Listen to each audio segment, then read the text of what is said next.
Assalamualaikum warahmatullahi wabarakatuh. Waalaikumsalam warahmatullahi wabarakatuh.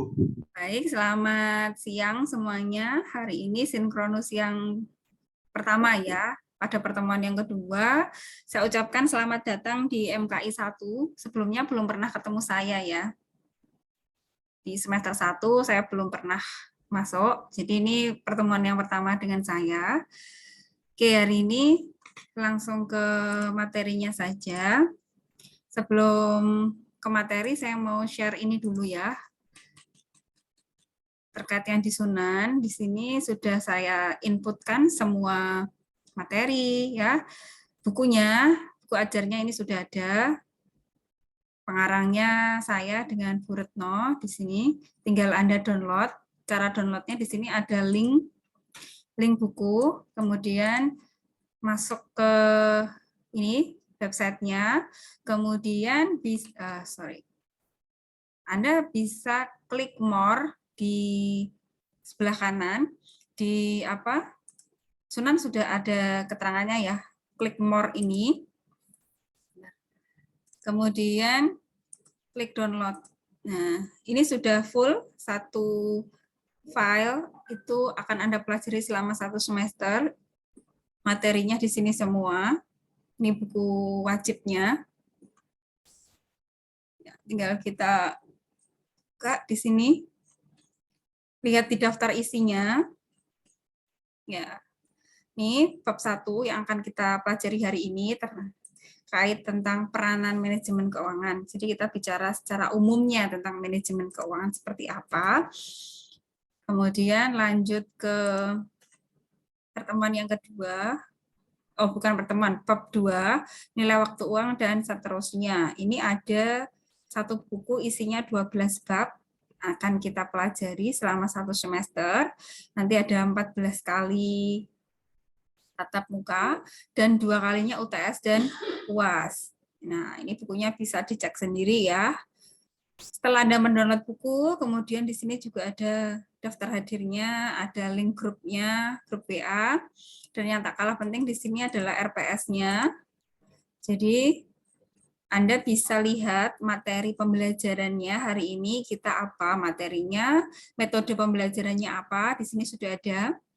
Pertemuan yang kedua, kita lihat dari materi ajarnya, peranan manajemen keuangan, strateginya sinkronus. Jadi kalau sinkronus, di sini saya menggunakan Zoom. Kapan sinkronus? Itu lihat dari sini, nah, dari RPS-nya. Pertemuan selanjutnya nanti akan ada sinkronus lagi di pertemuan yang ke-7. Nanti akan saya kasih pemberitahuan melalui grup WA dan melalui Sunan linknya ya.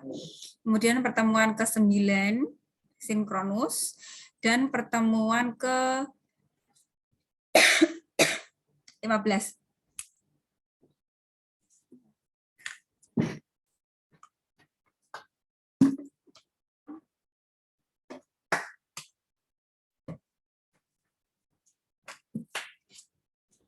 Oke ya. Materinya yang ada di RPS sudah sama dengan yang ada di buku.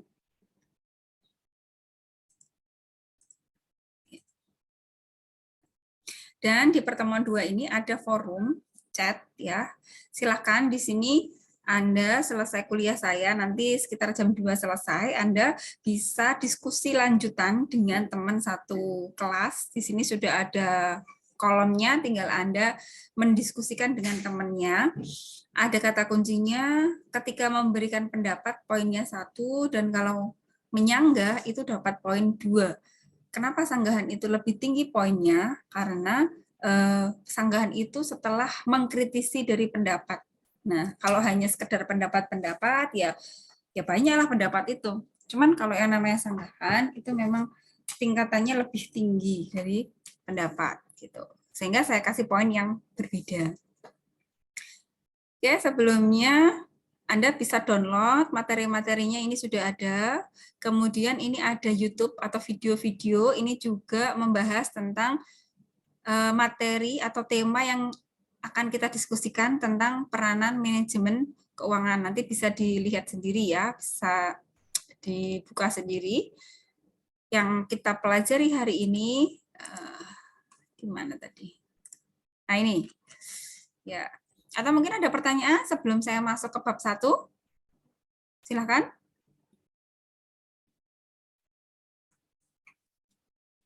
Kalau belum ada?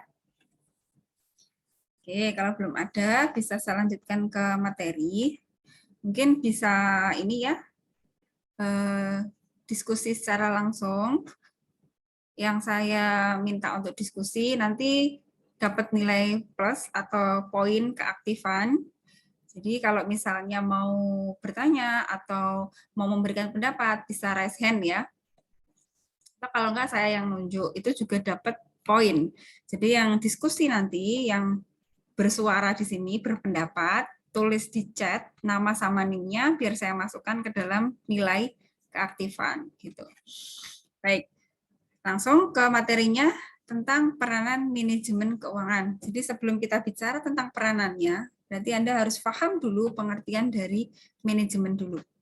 Setelah paham pengertian manajemen, kita breakdown, kita turunkan pengertian dari manajemen keuangan, baru Anda paham apa peranan dari manajemen keuangan. Ya, oke. Mungkin bisa minta tolong dibacakan ya, Mbak Muthaharoh. Bisa dibuka unmute-nya. Iya, Bu. Oke. Menurut Anda, atau gini deh, sebelumnya Anda sudah dapat mata kuliah pengantar manajemen kalau nggak salah ya?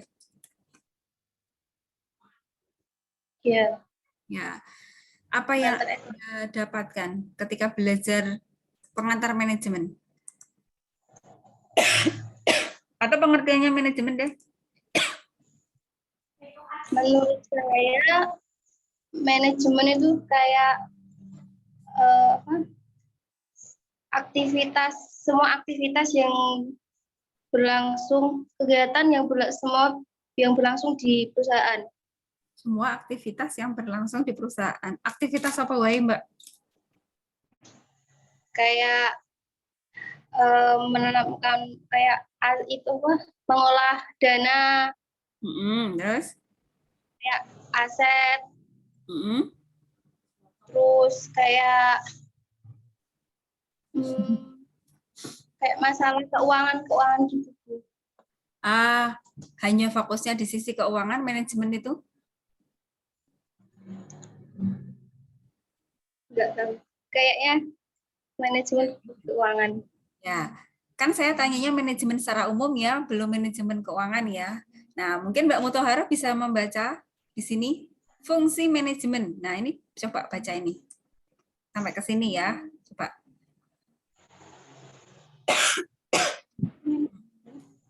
Mbak, lihat slide saya aja, Mbak. Tolong dibacakan. Untuk fungsi manajemen itu sendiri secara garis besar ada 4. Di antaranya perencanaan atau planning, penataan atau organizing, kepemimpinan atau leading, dan pengendalian atau controlling. Nah, ada berapa garis besarnya? 4. 4. Tadi kan yang sudah Anda sampaikan yang mana dari 4 ini? Mengelola berarti yang mana? Perencanaan. Mengelola. Mengelola ya bukan perencanaan. Mengelola itu di sini. Ya. Pengendalian. Di ini. Apa ini? Baca coba. Pemimpinan atau leading. Iya. Jadi kalau dulu di manajemen itu ada yang namanya POAC ya. Planning, Organizing, Actuating, atau Leading, dan Controlling. POAC.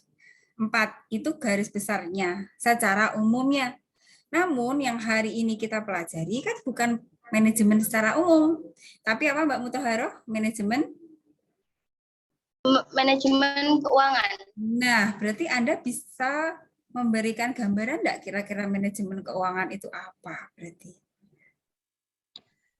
Manajemen keuangan tuh kayak semua kegiatan yang berhubungan dengan kayak pendanaan gitu, berhubungan dengan keuangan. Hubungan dengan keuangan. Ya semua aktivitas ini, Mbak. Aktivitas merencanakan keuangan, aktivitas menata keuangan, ya kan?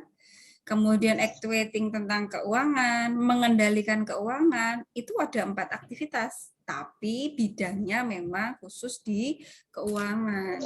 Gitu. Kalau dulu kan masih secara umum garis besarnya. Nah, sekarang kita sudah fokus hanya dari sudut pandang keuangan. Ya. Oke, cukup ya, bisa nulis di chat nama sama NIM-nya Mbak Mutoharo.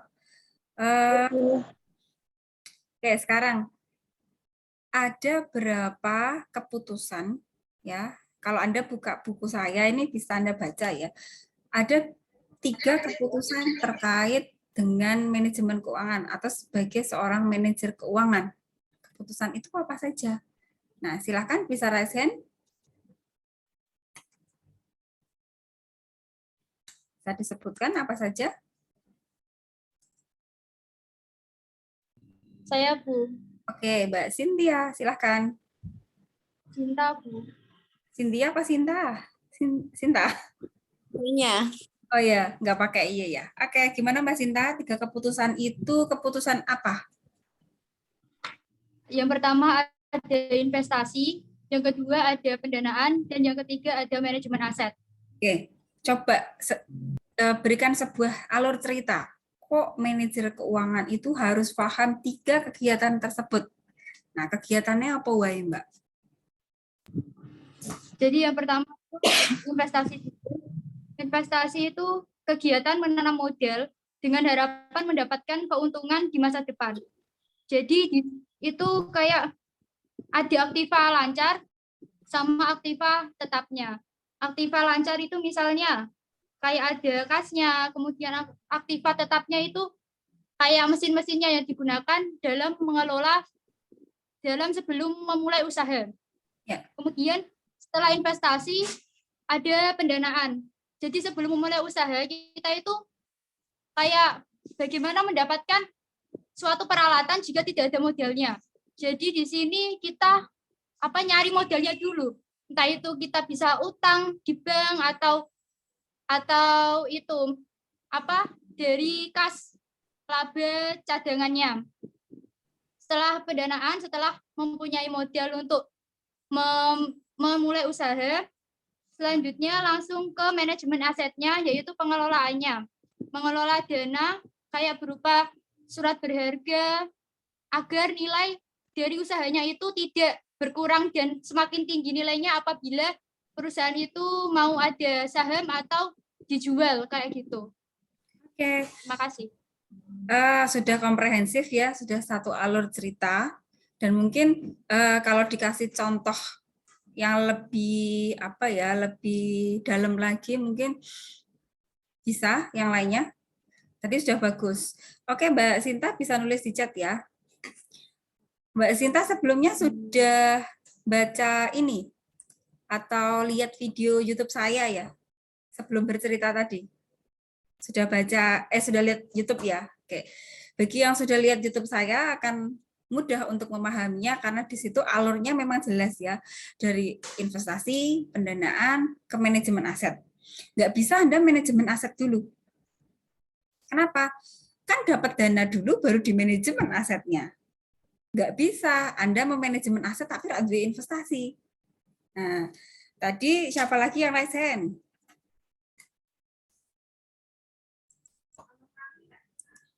Cynthia? Tidak ada. Baik ya, sekarang bisa yang lainnya. Mbak Adelia Dewanti.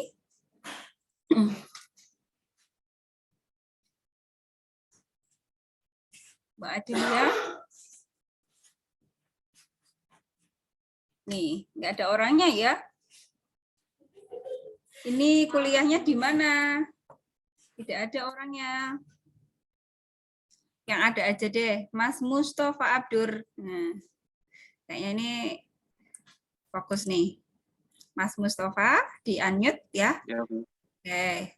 Sudah lihat YouTube saya belum, Mas? Sudah di bagian awal. Oke, di YouTube saya bercerita tentang apa sih, Mas? Investasi yang 3 tadi. Investasi yang ketiga tadi, investasi apa? Investasi, pendanaan, dan manajemen aset. Ya, Mas, kamu basicnya dari orang tua yang wira swasta enggak? Tidak, Bu. Oh, tidak. Sekarang gini, Anda kalau pengen dikasih uang, pengen usaha apa, Mas? Usaha buat Buat apa ya? belum ada pemikiran sih, Bu. Oh, belum punya pemikiran. Belum. Kamu nek tak kasih uang 100 juta, mau usaha apa, Mas? Kalau yang sudah sih transportasi, Usaha transportasi itu usaha apa, Mas? kayak ekspres gitu, Bu. Ekspres, Yang maksudnya paket. apa? Transportasinya berupa apa? Masuk mobil 100 Ya juta kayak untuk siji toh? ya enggak 100 juta sih, Bu. Loh kan Misal dikasih adanya modal saya ngasihnya berapa gitu. 100 juta. Bingung? Iya. Oh, berarti Anda bukan ini, paknya bukan di manajer keuangan. Oh, dikasih dana kok bingung mau jadi apa. Jadi seorang manajer keuangan ketika ada sebuah dana, pasti dia akan berpikir, ya kan? Mikirnya agak lama, Mas. Mikirnya kudu cepat. Duit 100 juta supaya dapat nilai yang lebih dari 100 juta, itu durasinya cepat, Mas. Nggak dadak lama mikirnya pengen usaha apa ya. Nah, itu bukan manajer keuangan. Jadi di sini Anda dituntut sebagai seorang manajer keuangan ketika menghadapi suatu kondisi itu harus gerak cepat. Dikasih uang 100 juta, langsung Anda punya pikiran, oh saya pengen usaha ini. Nggak ada pikiran sama sekali, Mas. Belum ada, Bu. Wih, uang enak sekali 100 juta kok. Ora punya pikiran pengen dodol apa gitu. Berarti Anda kalau mau jadi manajer keuangan belum bisa memenuhi konsep yang pertama, investasi, karena ini yang perlu Anda pikirkan di awal. Oke deh, ganti.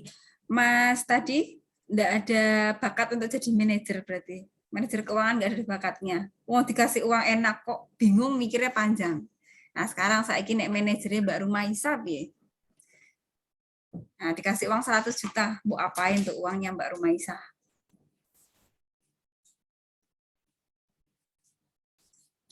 Mau buka salon, Bu. Wow, salon apa nih?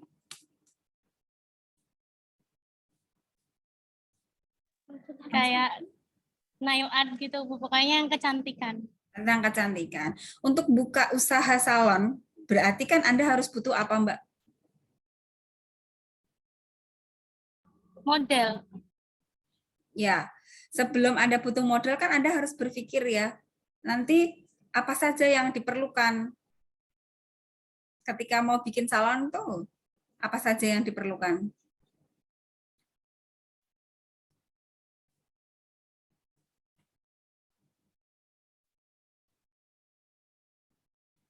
Oh, katanya mau jadi pengusaha salon, masa ora arti nek ame gawe salon ku butuh apa wae?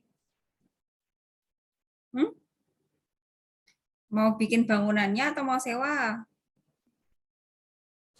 Mau bikin bangunannya dulu. Oh, 100 juta cukup ya bikin bangunan, nanti beli alat, beli macam-macam. Cukup ya 100 juta ya? Nggak cukup, Bu. Nah, iya manajer keuangan tuh mikirnya sampai dalam gitu, Mbak. 100 juta iki tangguh apa ya? Nah, aku buka salon, aku harus beli tanah, beli apa bikin bangunannya, butuh biaya berapa, belum alatnya. Ya, investasi itu di situ, Mbak. Jadi Anda harus berpikir panjang, 100 juta itu cukupnya hanya untuk sewa, misalnya seperti itu. Oh, berarti nanti ada yang namanya sewa dibayar di muka. Terus, alatnya apa wae, Mbak, salon itu, Mbak?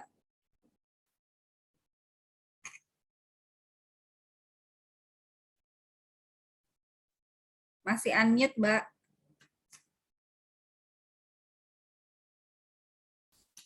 Alat-alat salonnya gitu, Bu, maksudnya. Iya. Masa pengusaha salon kok ora ngerti? Kayak apa namanya kotak-kotak gitu loh Bu. Terus nanti ada catok gitu. Iya, itu kan maksudnya kan keperalatan. Jadi manajer kudu ngerti Mbak, alatnya apa wae. Butuh mesin enggak, nanti butuh sofa enggak, butuh bed enggak. Itu tugasnya manajer keuangan loh Mbak, merencanakan. Ya, tadi kan ada konsep perencanaan kan, manajerku harus bisa merencanakan duitku 100 juta itu yo harus sesuai dengan takarannya. Budgetnya 100 juta ya jangan sampai bengkak. Nah, itu namanya perencanaan. Nah, masih ingat Mbak neraca Mbak, laporan posisi keuangan? Masih Slide saya muncul enggak ini Excel-nya Mbak? Ini saya muncul Bu. ya. Sisi kiri namanya apa Mbak laporan posisi keuangan itu?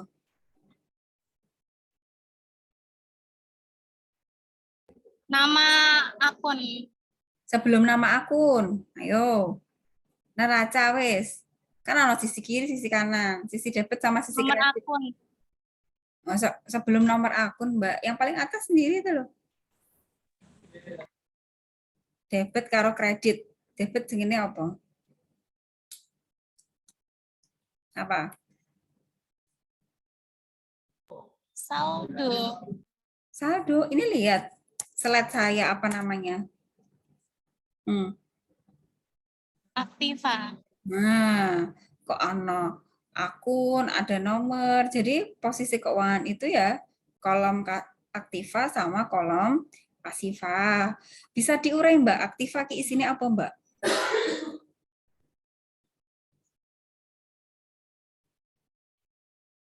Apa lupa, aktiva ku isinya apa? Nggak tahu. Ayo pengantar akuntansinya lu. Yuk. Kan baru kemarin tuh pengantar akuntansi ini kan semester 3, baru kemarin. Oke deh, ganti. Aset. Oh iya, aset. Aset di aktiva itu Mbak. Aset apa namanya? Kita mungkin aktif aja. Aktiva apa? Aktiva lancar. Oke, terus. Aktiva lancar. Kancane? Koncone aktiva lancar? Aktiva tetap. Nah, nek kayak peralatan tadi Mbak. Berarti masuknya ke aktiva apa? Aktiva tetap. Berarti kan di sini Anda harus punya nama-nama akun. Misalnya di sini untuk aktiva lancar itu kan butuh yang namanya kas, ya kan? Butuh perlengkapan salon. Ya, kalau perlengkapan tuh habis pakai, tapi kalau peralatan itu yang umurnya lebih dari 1 tahun, dia punya umur ekonomis. Oke, misalnya tadi kasnya kan 100 juta, kita kasih dana 10, perlengkapannya 5 juta, peralatannya katakanlah 35. Kita anggap sewa bangunan ya, kalau bikin kayaknya nggak mungkin deh. Sewa bangunan dibayar di muka, misalnya 1 tahun. Kira-kira berapa sih biaya sewa itu? Ya, kita asumsikan 15 juta. Atau 20 lah, kan ini contoh aja. Ini sudah berapa totalnya? Coba jumlahin, Mbak. 15, 40, 75, masih 25. Tahu mungkin 25 berarti 65 deh ini supaya tetap. Nah, ya Mbak, di total Mbak, berapa total asetnya Mbak? Total aktifanya Mbak? Sampai Mbak siapa tadi saya kok lupa. Rumah Isa ya. Piro Mbak ini di jumlah Mbak? 100 Bu. 1. Tadi kan Anda saya kasih uang 100 kan, sudah dibelanjakan, totalnya berapa Mbak? 100. Nah, ini kan belum dibelanjakan, baru direncanakan. Aku butuhnya ini. Nah, uang 100 ini itu kan bisa diambil dari, tadi diceritain sama yang pertama Mbak siapa tadi ya, aku lupa. Itu kan bisa sumbernya dari utang, saya contohkan, misalnya 50. Bisa dari sisi ekuitas atau saham ya, 50. Nah, pendanaan, ini kan sisi aktiva tadi yang diceritakan sama Mbak yang pertama tadi. Iya, aku lupa namanya siapa tadi ya. Saya tak cek jenis apa. Sebelumnya Mbak Sinta tadi, aku lupa namanya. Investasi itu ada di sisi aktiva. Ini namanya investasi. Ono kas, ono perlengkapan, ini namanya investasi. Ya, setelah direncanakan butuh dananya 100 juta, kita akan berpikir 100 juta itu kita dapatkan dari mana? Dari utangkah atau dari modalkah? Atau misalnya ganti Mbak Rumaisa bisa nulis di chat nama sama NIM-nya ya. Sekarang Mbak Cynthia Putri ya. Misalnya ini utangnya 30 Mbak, ekuitasnya berapa Mbak? 70. Ya, ini sudah balance ya, berarti ya. 100-100 ya. Nah, ini suatu pilihan buat perusahaan. Kalau Mbak Cynthia punya usaha salon, ya, dianggarkan ininya 100, kebutuhan dananya. Mbak Cynthia memilih untuk dananya dari utang ataukah dari ekuitas, Mbak? Dari utang. Kenapa dari sisi utang? Karena dari sisi utang kan sebenarnya kita udah punya uang nih, masih kurang kan bisa pinjam dulu. Nanti sambil berjalannya waktu kita bisa ngangsur gitu. Oh gitu, pikirannya yang penting aku dapat uang, nanti kita pikirkan cara ngangsurnya piye. Kalau misalnya perusahaan itu nggak bisa bayar utang ya piye, Mbak? Mungkin apa ya? Sudah Nggak bisa dipikirkan bayar. belum? Ketika mau ngambil utang itu sudah dipikirkan belum? Kok bayar utangnya piye? Bayar bunganya piye? Sudah. Itu harus Sudah. di awal. Jadi ketika mau ngambil utang, itu nggak sekedar aku butuh dana kurang 30 juta, ngambil utang dari BCA, utang dari BNI. Itu kan nggak serta-merta langsung ada utang. Yang pertama yang dipikirkan apanya, Mbak? Pemikiran dulu gimana cara ngangsur utangnya, sumber dananya untuk mengangsur utang bagaimana. Apakah mungkin saat mendirikan suatu usaha, kita bekerja juga kan ya, kita dapat gaji, lah itu apakah gaji itu tadi ditambah sama keuntungan dari penjualan itu tadi bisa menutup utangkah atau tidak gitu. Ya, itu pikirannya seorang manajer keuangan. Harus dalam seperti itu ya. Jadi ketika butuh dana itu nggak asal nyomot. Pikirkan plus minusnya. Jadi kalau utang kita bisa ambil kesimpulan kita harus mikir angsurannya, ya kan? Harus mikir bunganya. Mampu nggak membayar? Oke, tadi ada yang raise hand, Mbak Rahadila, ya. Silakan.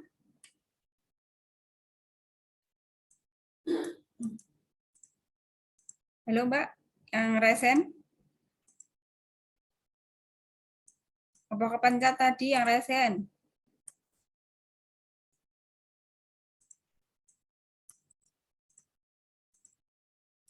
Kok sudah nggak ada raise hand-nya?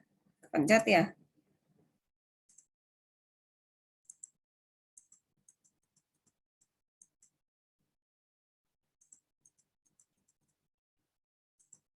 Oke, lanjut. Itu kalau dari sisi utang, mikirnya gitu.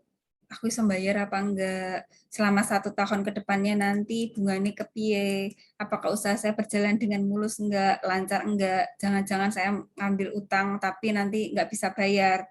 Nah, masih ada opsi yang kedua yang belum dipilih tadi, yang ekuitas. Yang lainnya, Mas Alfi, Fahrezi. Kalau di PT, di perusahaan yang sudah perseroan terbatas, ekuitas itu terdiri dari apa saja, Mas? Komponennya. Masih ingat nggak? Masih unmute? Kalau lupa, oh gitu aja. Nek nggak tahu, bilang aja nggak tahu. Kalau lupa, bilang aja lupa. Oh, itu malah bagus, Mas. Ya. Pengantar akuntansi itu baru semester kemarin, tapi lupa. Nggak apa-apa, bilang aja lupa. Ganti, Mas Sandi Putra. Ini kayaknya bisa ini, Mas Sandi. Ya. Ya, ya tahu kan berarti komponen ekuitas apa, Mas? Ekuitas terdiri dari modal pemilik dan saham. Ya, modal saham. Oke. Apa sih, Mas, modal saham itu, Mas? Modal saham adalah Mm-mm. sejumlah kepemilikan suatu perusahaan Mm-mm. Terus kepemilikan sebuah yang di Hmm? kepemilikan suatu perusahaan yang ditanam oleh sekelompok orang Mm-mm. Terus untuk menjalankan agar perusahaan tersebut dapat mungkin bisa menambah aset dan lain-lain. dan lain-lain. Harapannya kalau Anda punya saham, menanam modal saham ya, pengennya dapat apa, Mas? Feedback. Feedback-nya apa namanya? Apa? Nek utang kan kudu bayar utang, ya kan? Bayar bunga. Lah nek modal saham itu saya mau tanam modal 1M ke PT A. Nah, Anda kepengennya dapat apa dari tanam modal 1M tadi? Dapat bagian dari keuntungan Ya, perusahaan tersebut. bagian keuntungan itu namanya apa, Mas? Bahasa ngetrennya, bahasa akuntansinya apa? Ini apa dibaca, Mas? Dividen. Ya, ya. Nah, Saya lupa. kan?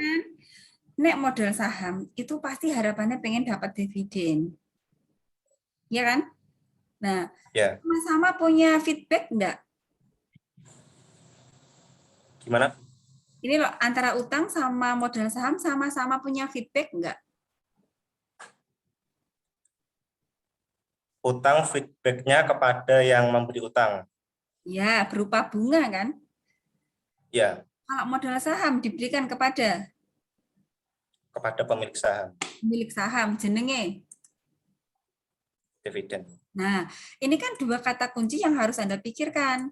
Apakah saya dari sumbernya modal saham ataukah dari utang? Sekarang besarannya gede mana antara bunga dengan dividen? Disuruh milih Anda, misalnya nih, saya punya perusahaan, saya pengen dapat dana. Anda kalau misalnya mau kerjasama, Anda kepengennya berupa utang atau berupa modal saham? Saham. Kenapa? Karena dividen itu, besaran dividen dapat kita tentukan sendiri. Contohnya itu dari laba. Tentukan sendiri, oh benak no. Sak senenge Bisa, dhewe. bisa diprediksi gitu loh, Bu. Dari perusahaan kan dari laba. Kalau bunga itu ditentukan oleh pihak kreditur. Jadi kalau dividen itu nominalnya nggak tentu ya? Ya, tergantung dari laba perusahaan tersebut. Semakin labanya tinggi, maka dividennya Semakin tinggi pula. Nah, itu berarti spekulasinya tinggi apa rendah? Spekulasi. Apa spekulasi? Tahu enggak? Resikonya tinggi apa rendah?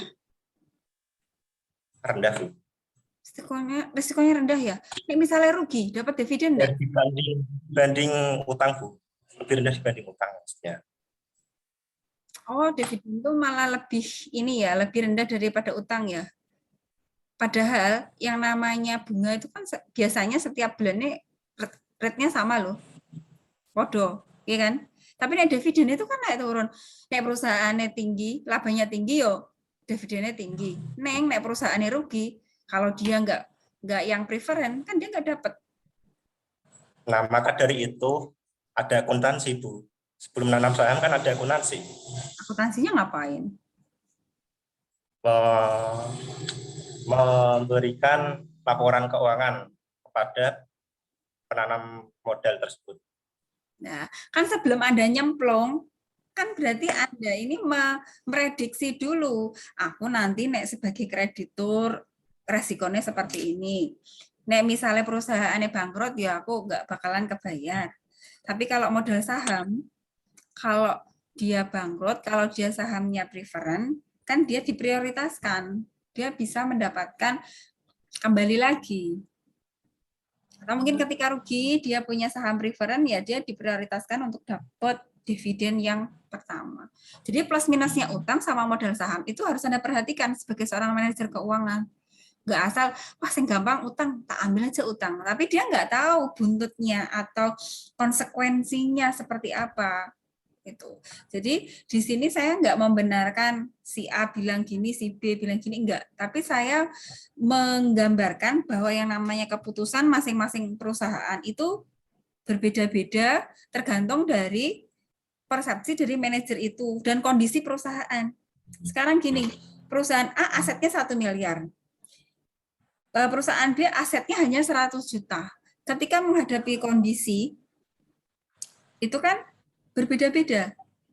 Kondisi mau utang atau mau nanam saham.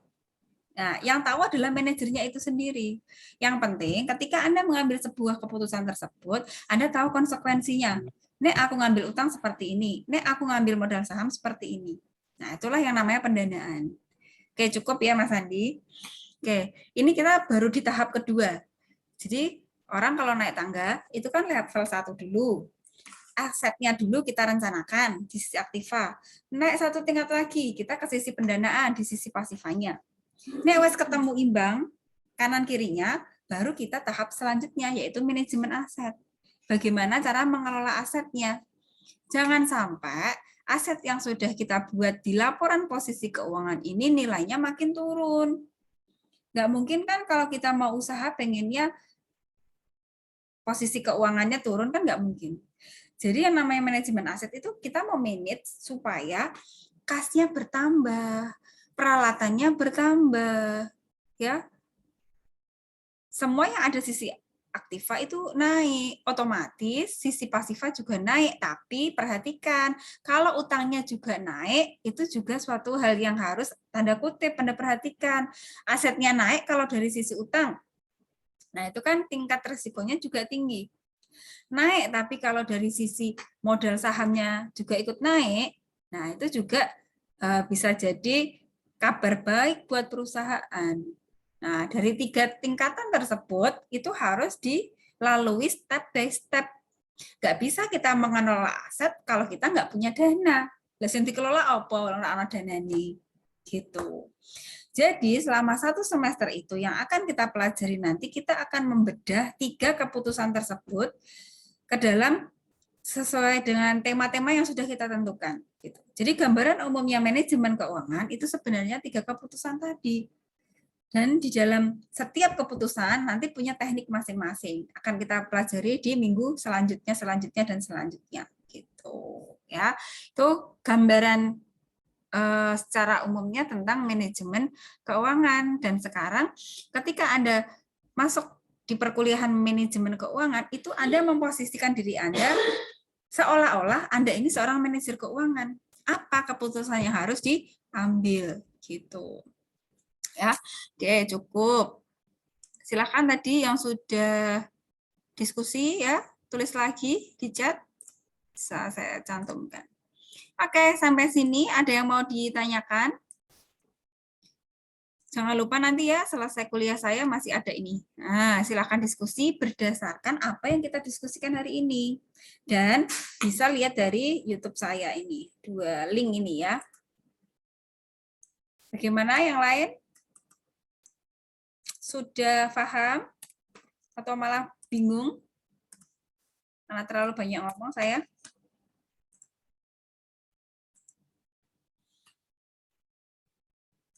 Paham. Gimana? Ada yang mau bertanya? Paham. Ya, alhamdulillah kalau paham. Yang lainnya bagaimana? Kalau nggak ada, berarti bisa saya cukupkan ya. Ini nanti saya upload lagi di YouTube ya. Nanti bisa Anda lihat lagi rekaman hari ini. Nanti saya share di Sunan lagi linknya. Jangan lupa absen hari ini. Nggak ada ya? Oke, silakan untuk on cam dulu. Saya print screen dulu.